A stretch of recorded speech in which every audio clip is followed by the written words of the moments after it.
Mon mérite à moi, c'est la compassion du Seigneur. Je ne serai certes pas à court de mérite tant que le Seigneur ne sera pas à court de compassion pour moi. Si les miséricordes du Seigneur sont abondantes, je suis également pourvu de mérite en abondance. Mais de par cette miséricorde.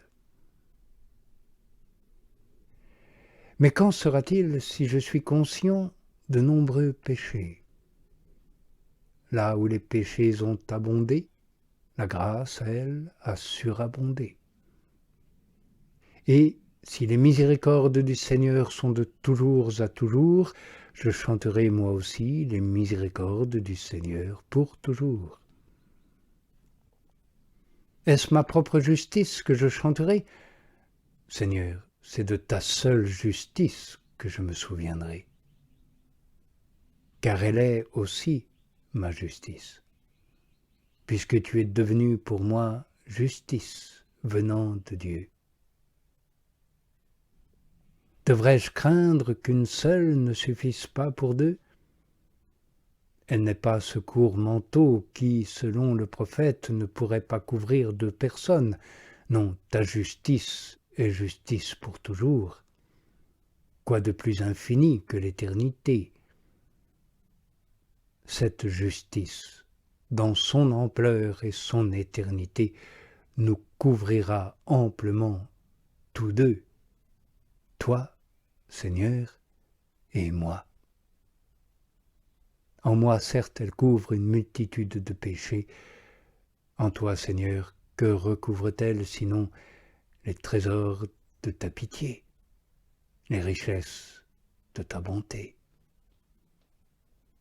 Ces richesses ont été gardées pour moi dans les trous du rocher.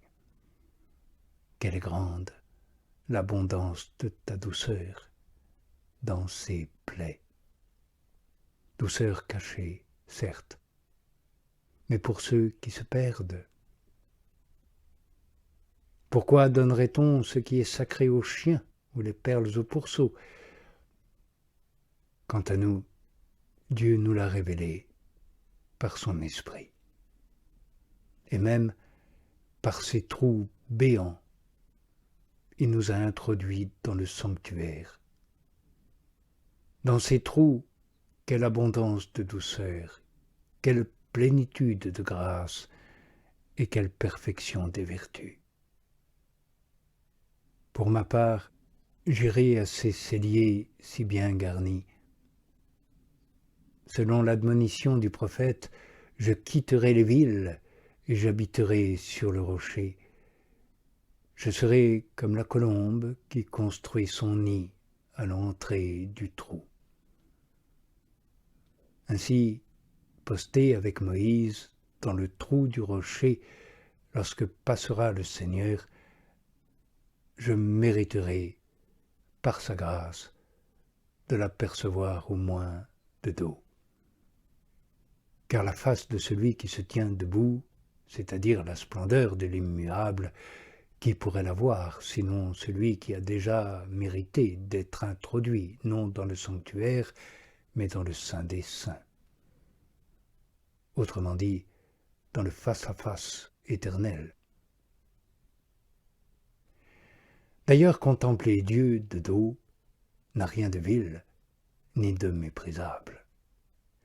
Qu'Hérode le méprise, que les pharisiens le méprisent.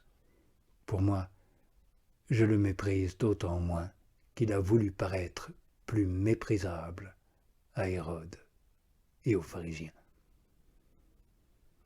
Il y a même quelque plaisir à voir le Seigneur de dos. Qui sait si Dieu ne se retournera pas pour pardonner et laisser derrière lui une bénédiction. Un jour viendra où il montrera sa face et nous serons sauvés. Mais en attendant, qu'il nous prévienne de ses douces bénédictions. Celles, j'entends, qu'il a coutume de laisser derrière lui. Pour l'instant, qu'il nous montre sa bonté de dos. Ailleurs, il nous montrera sa face, dans la gloire de sa beauté. Oui, il est sublime dans le royaume. Il est doux sur la croix. Qu'il me prévienne de cette vision-ci, qu'il me comble par celle-là. Tu me combleras de joie par ton visage, est-il dit. Et les deux visions sont salutaires, les deux sont douces, mais l'une est dans la sublimité et pour l'au-delà, l'autre dans l'humilité et pour ici-bas. L'une est dans la splendeur, l'autre dans la pâleur. Car il est dit, son dos à la pâleur de l'or. Comment ne pâlirait-il pas dans la mort? Mais l'or pâle vaut mieux que le laiton luisant, et la folie de Dieu est plus sage que les hommes. Oui, l'or, c'est le Verbe, l'or, c'est la sagesse, et cet or s'est pâli, s'est terni lui-même en voilant sa figure divine et en montrant une figure de serviteur. Il a aussi terni l'Église, puisqu'elle dit « Ne prenez pas garde à mon teint basané, car c'est le soleil qui m'a terni. » Le dos de l'Église aussi a la pâleur de l'or, car elle n'a pas rougi de l'ignominie de la croix, elle n'a pas pris en horreur la brûlure de la passion, elle ne s'est pas détournée des blessures livides du Seigneur. Elle se complaît même dans ses blessures et souhaite que sa propre fin leur ressemble. Si elle entend ces paroles, ma colombe dans les trous du rocher, c'est qu'elle se tient dans les blessures du Christ, Jésus, avec toute sa ferveur, et y demeure par une méditation continuelle. De là vient au martyr son endurance, de là sa grande confiance dans le Très-Haut. Le martyr n'a pas à craindre de lever son visage exsangue, meurtri, pâli, vers celui dont les meurtrissures l'ont guéri, et de reproduire dans la pâleur de l'or l'image glorieuse de la mort du Seigneur. Qu'aurait-il à craindre, puisque le Seigneur même lui dit « Montre-moi ton visage ». Et pourquoi ces paroles? À mon avis, le Seigneur veut se montrer davantage. Oui, c'est bien cela. Il veut être vu et non voir. Qu'y a-t-il en effet qu'il ne voit? Il n'a pas besoin qu'on se montre à lui, puisque rien n'échappe à sa vue, fût-il caché. S'il demande donc que l'épouse lui montre son visage, c'est qu'il veut être vu. Chef plein de bonté, il veut que le visage et les yeux du soldat qu'il aime se lèvent vers ses blessures, afin de lui rendre le courage par cette vue et de le fortifier dans la patience par son exemple. Oui, tandis qu'il contemplera les blessures du Seigneur, il ne sentira pas les siennes. Le martyr se tient debout, exultant et triomphant, bien que tout son corps soit déchiré.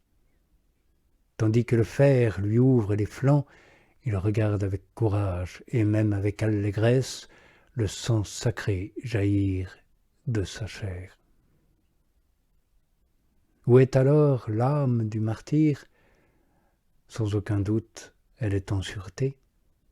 Elle est dans le rocher, elle est dans les entrailles de Jésus, car ses blessures s'ouvrent toutes grandes pour la laisser entrer.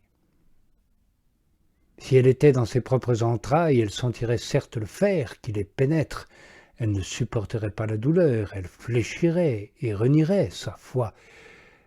Mais puisqu'elle demeure dans le rocher, pourquoi s'étonner si elle a pris la dureté du rocher?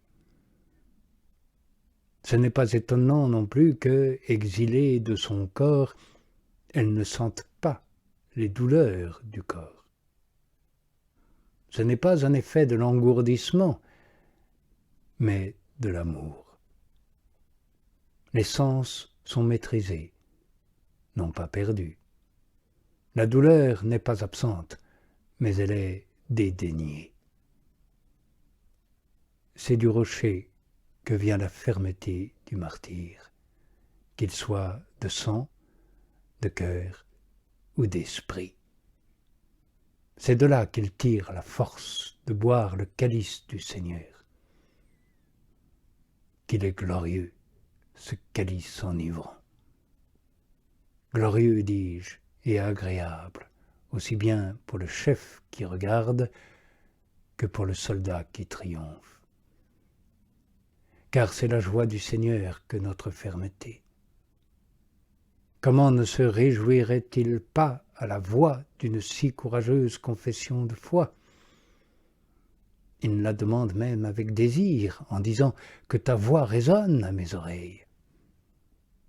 Il ne tardera pas à lui rendre l'appareil, selon sa promesse. Celui qui se sera déclaré pour lui devant les hommes, il se déclarera pour lui devant son Père. Mais arrêtons là l'évocation. Elle ne peut pas être achevée maintenant, de peur de dépasser la mesure, si nous voulions embrasser dans une seule évocation tout ce qui reste encore à dire sur le présent passage. Gardons la suite pour un autre développement, afin que se réjouisse, et de notre parole et de notre mesure, notre époux crucifié, dont les plaies nous sont un abri sûr et doux, lui qui est Dieu, béni dans les éternités d'éternité.